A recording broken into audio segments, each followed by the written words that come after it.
네, 하루간 경제 뉴스를 종합하는 시간 경제운입니다. 오늘 일본은행이 금융정책 결정회의에서 시장 예상대로 17년 만에 기준금리 인상에 나섰습니다. 이번 결정에 따른 증시 영향, 오늘의 뉴스 포인트에서 알아보겠습니다. 지금 자리에 권용욱 기자 나와 있습니다.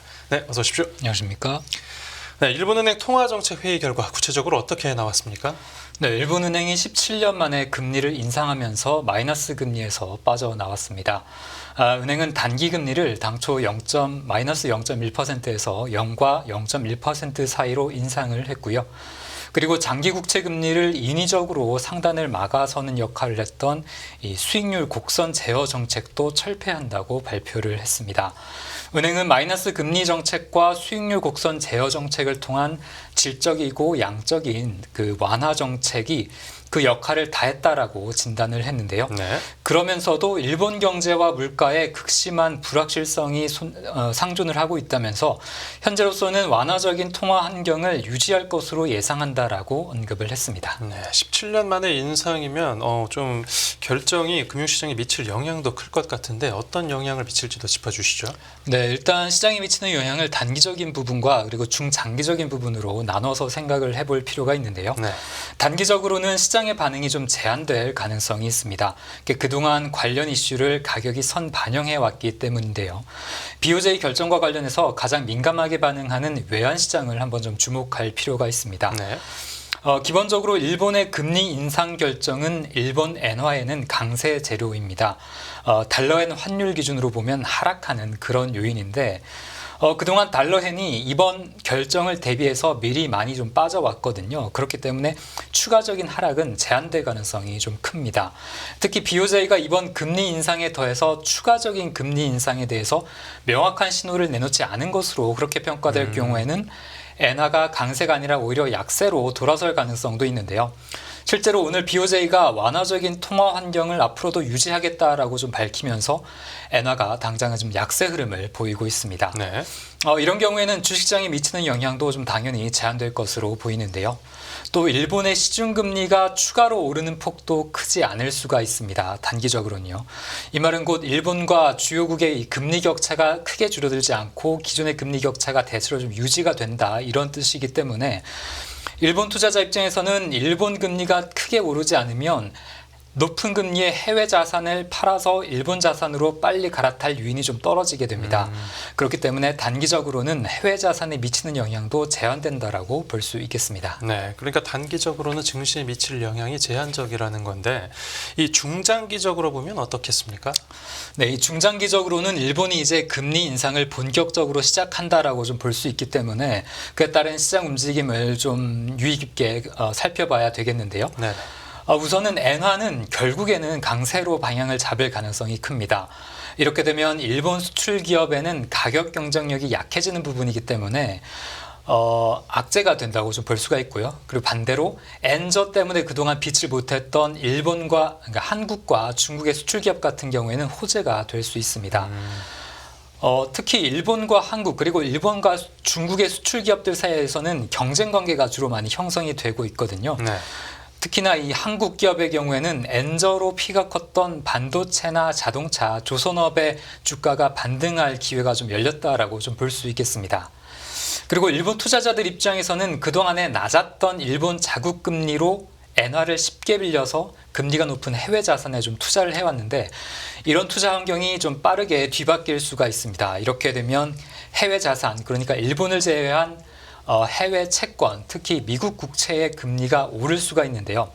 전문가들 사이에서는 이 미국 국채의 큰손으로 알려진 일본계 투자기관들이 빠르게 일본 국채로 좀 갈아탈 수 있다. 좀 이런 진단도 내놓고 있습니다. 네.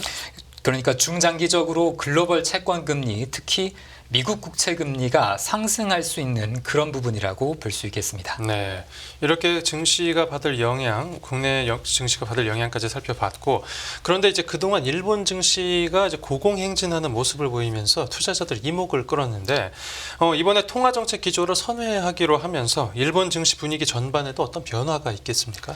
네, 일본 증시가 단기적으로 받는 영향은 제한적이겠지만 이제 중장기적으로 어떤 영향을 받을지가 좀 중요할 텐데요. 네.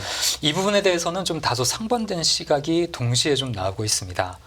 아무래도 일본 수출 기업을 뒷받침하던 엔화 약세 기조가 이제 뒤바뀌는 것이기 때문에 일본 수출 기업에는 악재가 되고 일본 수출 기업 덕에 잘 나가던 일본 증시도 좀 주춤해질 가능성이 좀 커졌는데요. 네. 그리고 반대로 반대 입장에서는 일본 경제를 펀더멘털 측면에서 보면 반드시 이번 결정이 악재가 아니다라는 그런 평가도 나오고 있습니다. 네. 그러니까 일본이 20여 년 만에 금리를 인상하게 된 배경에는 튼튼한 펀더멘털이 좀 자리를 잡고 있는데요. 일본의 고질적인 디플레이션을 벗어났다라는 차원에서 일본 경제를 좀 긍정적으로 볼 수 있고 그렇기 때문에 이것은 일본 증시에 좀 호재가 될 수 있다 이런 의견도 나오고 있습니다. 네, 알겠습니다. 네, 첫 번째 뉴스로 일본 통화 정책 관련 이야기 들어봤고 다음 뉴스 보겠습니다. 포스코홀딩스 떠나는 외국인 관련 기사네요. 두 번째는 이 외국인 투자자들이 포스코그룹 지주사인 포스코홀딩스를 외면하고 있는 상황입니다. 어떤 내막이 있는 건지 다뤄보겠습니다. 이 외국인이 들고 있던 포스코홀딩스 주식 비중이 이제 최근 1년 만에 절반 수준으로 줄었다고요.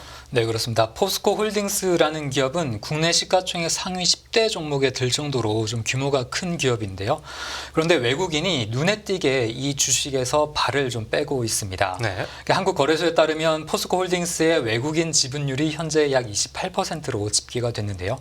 1년 전인 50%보다 약 22%포인트나 감소한 수준입니다. 1년 전에 50%대를 유지하던 이 지분율이 지난해 3월 처음으로 이제 50% 선을 밑돌기 시작해서 최근까지 외국인이 좀 빠르게 이탈을 하고 있는 건데요. 네네.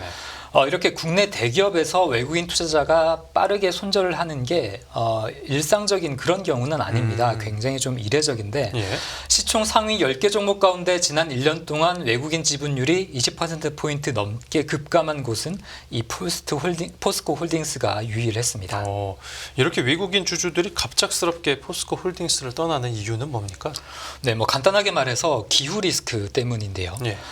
포스코홀딩스가 외국인의 눈높이에 맞는 기후 대응을 하지 못하는 것으로 평가받고 있습니다. 기후 문제는 지금 뭐 국제적인 재난 현상으로 이어지는 경우도 좀 잦기 때문에 굉장히 좀 국내외적으로 사회적인 이슈가 되고 있는데요. 기업의 사회적인 책임을 강조하는 투자자들은 투자하는 데 있어서 기후와 관련된 조건을 점점 더 강화하는 그런 추세에 있습니다. 사실 글로벌 금융시장에서는 기후가 단순히 어떤 ESG 투자의 한 하위 개념이 아니라 훨씬 더 중요한 요소로 좀 인식이 되고 있습니다. 네. 그러니까 특히나 포스코홀딩스나 그 자회사들 같은 경우에는 탄소 배출과 관련해서 뚜렷한 로드맵을 제시하지 못하면서 좀 여러 지적을 받고 있습니다. 그리고 유럽계 투자자들의 경우에는 공개적으로 포스코를 투자해서 배제하는 방침을 공개하고 있다고요? 네, 재작년부터 작년까지 최소 15곳의 유럽계 투자자들이 이 포스코홀딩스와 포스코 자회사를 투자해서 배제하기로 결정을 했는데요. 예. 기후 위기 해결을 위해서 설립된 비영리법인 기후솔루션이라는 곳의 조사 결과입니다. 뭐 예를 들면 재작년에 덴마크의 단스케ban크라는 금융기관은 이 기후에 심각한 영향을 초래하는 화석 연료를 사용한다는 이유로 포스코홀딩스와 그 자회사 포스코 퓨처엠을 모두 투자해서 배제하기로 했는데요. 그리고 이 덴마크계 기관은 이 환경을 파괴하는 관행 그리고 인권 문제까지 거론하면서 포스코 그리고 포스코 인터내셔널을 투자해서 배제하기로 하기도 했습니다. 네. 그리고 온실가스를 배출한다는 이유로 포스코 스틸리온에 대해서도 좀 같은 조치를 내렸는데요. 네. 또 한 군데를 더 보면 글로벌 자산운용사 로베스코라는 곳은 좀 가장 최근 사례라고 할 수 있습니다. 네. 이 네덜란드 최대 규모의 운용사로 좀 영향력이 큰 곳인데 포스코홀딩스가 기후 기준에 미달했다는 이유로 올해부터 투자를 하지 않기로 그렇게 결정을 했는데요. 아예 투자를 안 한다고 했군요. 네, 그리고 포스코의 다른 상장사 5군데에 대해서도 이 석탄 화력 발전을 확대하는 계획을 갖고 있다는 이유로 이 투자 배제 목록에 이름을 추가시켰습니다. 네네. 이렇게 유수의 외국계 기관들이 포스코 계열사들의 투자 배제를 하고 있는데요. 이 투자 배제라는 결정이 일반적으로 나오는 경우는 아닙니다. 한번 투자를 하기 시작했던 곳에 추가 투자를 하지 않는다라는 것은 투자자들이 중요시하는 가치가 그 기업이 중요시하는 가치와 부합하지 않을 때 좀 가장 마지막에 꺼내들 수 있는 그런 수단으로 좀 인식이 되고 있는데요. 예. 포스코가 지난 앞으로 좀 2050년까지 탄소 중립을 달성하겠다라고 선언을 했는데 그것을 이루기 위한 어떤 단기 목표나 단계적인 로드맵을 공개한 적이 없어서 좀 많은 비판을 받고 있습니다. 네. 기후위기 해결단체인 기후솔루션은 이제 오는 21일인데 포스코홀딩스의 신임 최고 경영자가 선임된 것을 계기로 회사가 비즈니스 모델을 좀 재점검하면서 탄소 중립 로드맵을 설정할 것을 촉구하기도 했습니다. 네, 앞으로 기업 전략과 주가 흐름 지켜보도록 하고요. 다음 뉴스 보겠습니다. 네, 가계부채 늘면 소득 불평등 커질까 하는 내 엇갈린 연구 결과 이 가계부채가 증가하면 소득 불평등도 심해질까라는 가설을 두고 이제 한국은행에서 상반된 연구 결과들이 나와서 주목을 받고 있다고요. 네, 그렇습니다. 한국은행 내부에서 같은 주제를 놓고 상반된 의견의 보고서가 나오는 게 흔한 경우는 아닌데요. 네. 우선 첫 번째 보고서부터 좀 내용을 살펴보겠습니다. 네. 가계 신용과 소득 불평등 간의 일반적인 관계, 그러니까 가계 대출이 늘면 소득 불평등이 심화된다라는 그 가설이 우리나라에서는 뚜렷하게 발견되지 않는다라는 게 지금 처음 소개해드리는 그런 보고서의 내용인데요. 일반적인 견해를 보면 이 가계 대출의 대부분을 차지하는 게 주택담보대출이기 때문에 이 대출이 늘어나게 되면 금융회사가 막대한 이자 수익을 얻게 됩니다. 일종의 부채의 금융화라고도 볼 수가 있는데 금융화라는 것은 간단히 말해서 한 경제 안에서 금융의 역할이 커지는 것을 말합니다. 네. 그렇게 되면 금융권 종사자들은 당연히 수익이 더 늘어나게 되는 것이고 그뿐만 아니라 예금, 주식, 채권과 같은 금융자산에 투자하고 있는 투자자들도 소득이 크게 늘기 때문에 결국에는 소득 불평등이 심화된다라는 그런 뜻인데요. 네. 이런 내용이 해외에서는 일반적으로 많은 연구 결과가 나와서 어느 정도 좀 정설로 자리를 잡고 있는데 우리나라에서는 이런 관계에 뚜렷한 인과관계가 발견되지 않는다. 이런 게 좀 한국은행의 첫 번째 분석 보고 내용입니다. 예.